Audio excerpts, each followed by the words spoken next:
မင်္ဂလာပါဗျာကျွန်တော်ညီလေးညီမလေးများအတွက်ကျွန်တော်အကြံကောင်းဉာဏ်ကောင်းလေးပေးမလို့ညီလေးညီမလေးတွေကိုပဲရည်ရွယ်ပါတယ်လူကြီးတွေတော့မရည်ရွယ်ပါဘူးเนาะဘာလို့လဲဆိုတော့ညီလေးညီမလေးတွေကြီးပွားတိုးတက်ချင်တဲ့ညီလေးညီမလေးတွေတွက်ပါလူတယောက်ကကြီးပွားတိုးတက်ချင်စိတ်မရှိရင်ကြီးပွားတိုးတက်ဖို့လမ်းစာမရှိဘူးကြီးပွားတိုးတက်ခြင်းစိတ်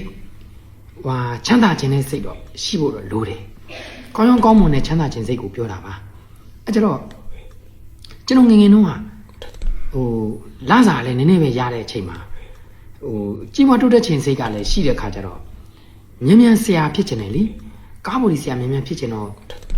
ဆရာဦးသိန်းစောဆိုင်မှာကားဘော်ဒီပညာသင်တဲ့ချိန်မှာဘာလုပ်လဲဆိုတော့ရှေ့မှာလက်ထောက်ကဦးညိုရဲ့ကိုတိုးဝင်းရဲ့ကိုထွန်းထွန်းရဲ့ရှေ့မှာ3ယောက်ရှိတယ်ပဲ။အဲ့မှာကျွန်တော်တို့ဘော်ဒီပညာသင်တဲ့သူတွေအားလုံး9ယောက်ရှိတာအဲ့ထဲမှာသူတို့3ယောက်ပြီးရင်ကျန်တဲ့သူကဒါစူးစမ်းနေတဲ့ပညာသင်လေးတွေပဲရှိသေးတယ်ရှေ့ရတာ3ယောက်ကတော့အကြီး3ယောက်ပဲအဲ့ဒီမှာကျွန်တော်ရောက်သွားတော့ကျွန်တော်ကဘော်ဒီပညာကိုမြန်မြန်တက်ချင်တာဗျမြန်မြန်တက်ချင်တော့ဘလို့ကြားလဲဆိုတော့ဥညူညကြကျွန်တော်နှိပ်ပေးတာနှိပ်ပေးပြီးတော့ဒါကိုပညာသင်ပေးတဲ့ဆရာလေးနော်နှိပ်ပြီးတော့ဥညူလို့သူစကားသားနဲ့ပြောတယ်ကျွန်တော်ကတ်ချံအဲ့မိုးကိုင်းကတ်ချံကျွန်တော်ဝရင်းစောခြင်းလို့မင်းဘာတက်လို့ဆောင်းမှာတော့ ਨੇ ဝရင်းစောဝရင်းမိမှာနားလဲလို့လာတယ်မျက်လုံးတွေဖူးရောင်ကုန်မှာကျွမ်းကျင်မှဆော်တယ်ခုမှစိုးရီမင်းရောက်တာမှမန်းကြသေးဘူးကျွန်တော်အဲ့ဒီတင်းချင်းတို့ပါဦးရေလို့ကျွန်တော်ညပိုင်းလေးကျွန်တော်အဲ့ဒါလေးတွေကျွန်တော်လုပ်ချင်လို့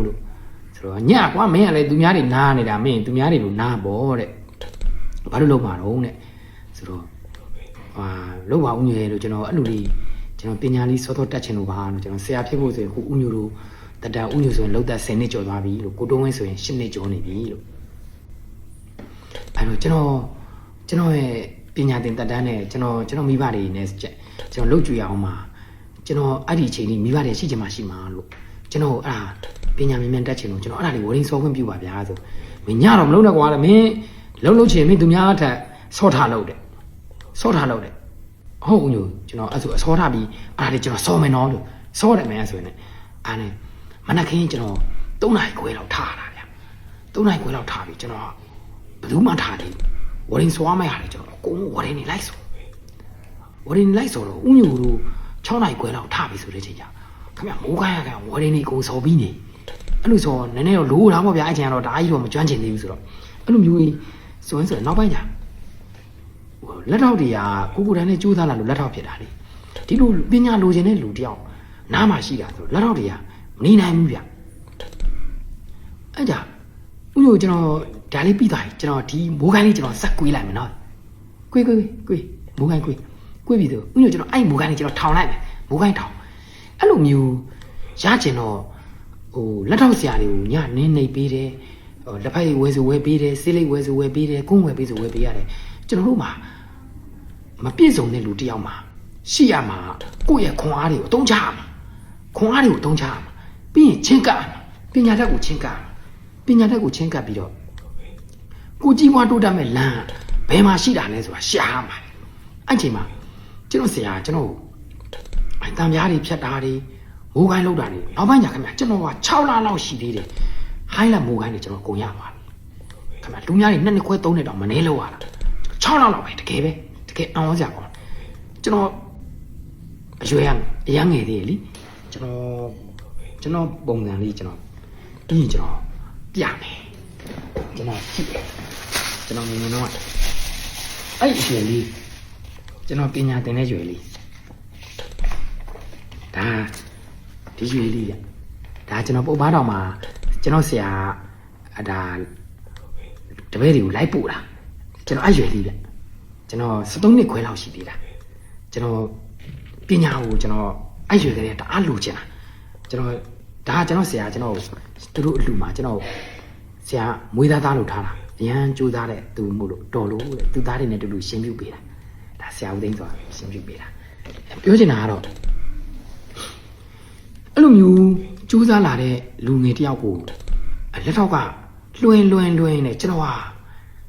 ပြောရမယ်ဆိုရင်ရှေ့ကကျွန်တော်ရှေ့မှာရှိတယ် 6ယောက်ရှိတယ်9ယောက်ရှိတယ်ကျွန်တော်တို့6ယောက်ကျွန်တော်အကုန်ကြော်တတ်တာစောတော့ကပြောတဲ့ဦးညိုကိုတိုးဝင်းကိုထွန်းထွန်းပြီးကျွန်တော်ပဲဗျနံပါတ်4နေရာမှာကျွန်တော်ရောက်ပါကျွန်တော်ရှေ့မှာရောက်တဲ့သူတွေအကုန်လုံးကျွန်တော်ကြော်တတ်ပါအဲ့မှာကျွန်တော်တစ်နှစ်ခွဲလောက်ကြာတော့ကျွန်တော်ကခင်ဗျကားဘော်ဒီတွေတော်တော်လုံးတက်လာပြီတော်တော်တိုက်ဖြောင်းလာပြီဆွေးပါလာတော်လုံးတက်လာပြီကျွန်တော်နေ့တွေညတွေချညတွေပါချတော့နောက်ပိုင်းကျဆရာတို့ကတီးဘူးဗျဆရာတို့ကညနေဆိုရင်ဆရာတို့ကမန်းလေးမြို့လမ်း30ပြန်အိတ်တာလက်တော့တွေပဲရှိတာလို့လေမင်းလို့လေမင်းကြိုးသားမင်းရမှာဟုတ်တယ်လို့ဘာမှမဖြစ်ဘူးလာတာလည်းမစင်းသားနဲ့အဲ့ခေတ်ကလာတာလည်းရဘူးကျွန်တော်2နှစ်ခွဲလောက်နေမှရတာ1500 2နှစ်ခွဲနေတော့အဲ့လိုပြောချင်တာကျွန်တော်ကြီးပွားတိုးတဲ့ကျွန်တော်ဘာလို့လဲဆိုတော့ကျွန်တော်ကားဆရာတွေကကျွန်တော်မုံဘူးပေးတာလေးတွေစုထားပြီ